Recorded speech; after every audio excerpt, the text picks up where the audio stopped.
രാജ്യാന്തര കായിക ഉച്ചകോടിക്ക് തയ്യാറായി തിരുവനന്തപുരം. ഒരുക്കങ്ങൾ അന്തിമഘട്ടത്തിലെത്തിയെന്ന് സംഘാടകർ അറിയിച്ചു. ഉച്ചകോടിയുടെ പ്രചരണാർത്ഥം തിരുവനന്തപുരത്ത് കൂട്ടനടത്തം സംഘടിപ്പിച്ചു. മാനവീയം വീഥിയിൽ മന്ത്രി വി അബ്ദുറഹ്മാൻ കൂട്ടനടത്തം ഫ്ളാഗ് ഓഫ് ചെയ്തു.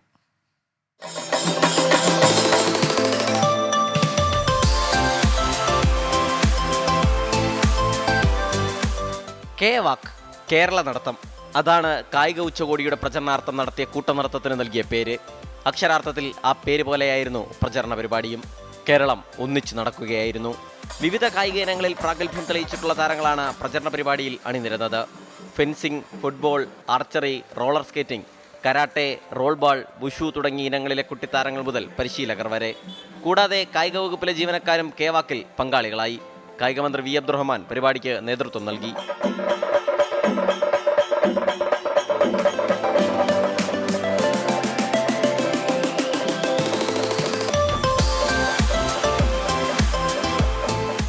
കായിക മേഖലയ്ക്ക് പുത്തനുണർവേകാൻ ഉച്ചകോടിക്കാകുമെന്നും ഇതോടെ കേരളത്തിൽ ഒരു മികച്ച സമ്പദ് വ്യവസ്ഥയുണ്ടാകുമെന്നും മന്ത്രി പറഞ്ഞു.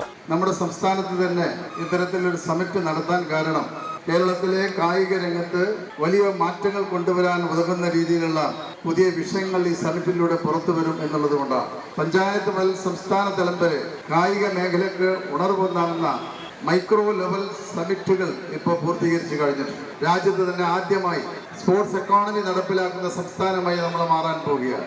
മാനവീയം വീതിയിൽ നിന്ന് ആരംഭിച്ച കെ-വാക്ക് കനകക്കുന്ന് മ്യൂസിയം, LMS, പാളയം വഴി സെൻട്രൽ സ്റ്റേഡിയത്തിൽ സമാപിച്ചു. ജനുവരി 12-ന് ഉച്ചകോടിയുടെ പ്രചരണാർത്ഥം കാസർഗോഡ് നിന്ന് ആരംഭിച്ച സൈക്ലത്തോൺ പര്യടനത്തിനും സമാപനമായി. അന്താരാഷ്ട്ര കായിക ഉച്ചകോടി ഇന്ന് വൈകിട്ട് 6-ന് മുഖ്യമന്ത്രി പിണറായി വിജയൻ ഉദ്ഘാടനം ചെയ്യും. മുൻ അത്ലറ്റ് അശ്വിനി നാച്ചപ്പ, ക്രിക്കറ്റ് താരങ്ങളായ സഞ്ജു സാംസൺ, മിന്നുമണി എന്നിവർ വിശിഷ്ടാതിഥികളാകും. ജനുവരി 23 മുതൽ 26 വരെ കാര്യവട്ടം ഗ്രീൻഫീൽഡ് സ്റ്റേഡിയത്തിലാണ് ഉച്ചകോടി നടക്കുക. 24 തിരുവനന്തപുരം.